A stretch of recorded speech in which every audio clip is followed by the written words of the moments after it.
नमस्कार, जय जगन्नाथ। मामा नायक YouTube channel को आपको बहुत बहुत स्वागत। मुझे आपण बनैबी माछ मसला फ्राए। आशा करुँच भिडटे आपको बहुत भल लगे। जदि भिडटी भल लगे लाइक शेयर एंड सब्सक्राइब निहाती करेंगे। बेल आइकन को निहाती प्रेस करेंगे। चलते भिडटी को आरंभ करवा। मुझे 600 ग्राम बाहल माछ नहीं। आपड़ चाहिए रोही कि भाकुड़ माछ नहीं पारे, कौन भी बड़ माछ नहीं पारे। माछरे लुण हल्दी देकी मैरिनेट करी किसी समय छाड़ीदे। मुझे गोटे कड़े बसई से सोरिष तेल देती। आप सब चेष्टा करेंगे जितेबाला भी माछ बनाऊँ सोरिष तेल ही बनवा चेष्टा करेंगे। ताद्वारा स्वाद बहुत भल आसता है। हाँ, कड़े टाक सब बहुत भल भाव में गरम करेंगे जहाद्वारा माछ तले लगे भल भाव में ब्राउन ब्राउन करके माछ गुड़ा भाजी नवा।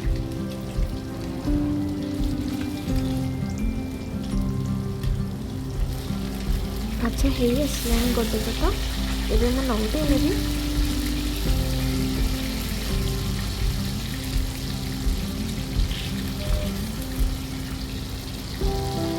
ये माछ भाजी नहीं सब माछ तक एमती भाजिकी बाहर करनवा।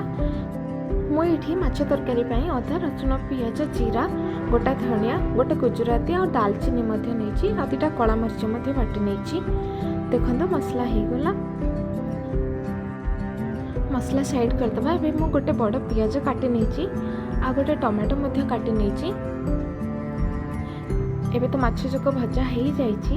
आम कड़े बसई से तेल रे एबे पियाज देदेबा।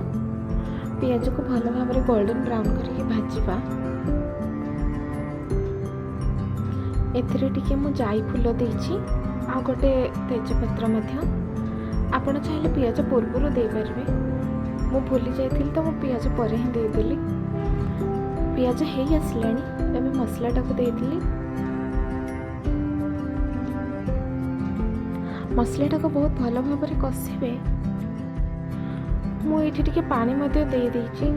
आपण देखिबे जतेबेले भी मसला लगी जाउथिबो अल्प अल्प करके पानी देकी मध्य कषि पारे।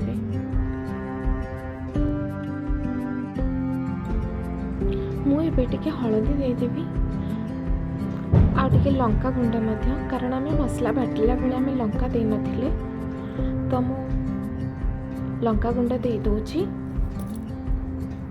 आ भल भाव में कषि नबा।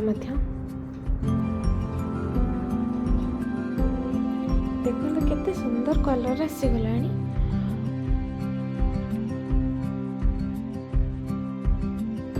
मुझे मसला को घोड़े देवी।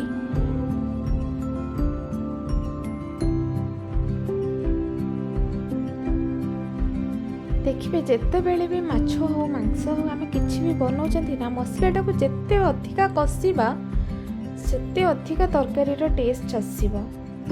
आपण सेमिति करेंगे जिते अधिका मसलाटी को चेष्टा करेंगे कषापी मसलार कंचा बास्ना जावाई। तापर ही टमाटो देवे।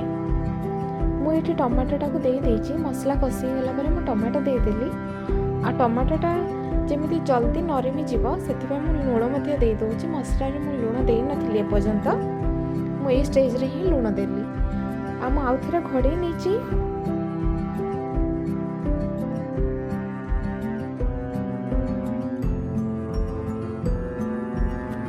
देखते केते भल भाव में मसला कषि जाइए।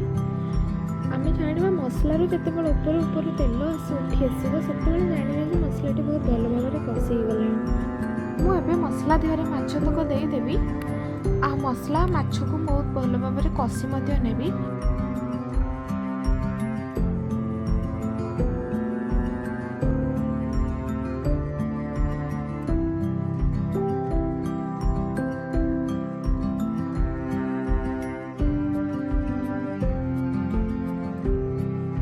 सब माछ तक दे देखी मसला और माछ को मिसई नौची। सब बेले चेष्टा करेंगे माछरे गरम पानी ही देवाई। आपको जी झोल दरकार से पानी देवे अधिका जमा भी देवेनि। मुझे पानी दे 10 मिनट छाड़ी दौची।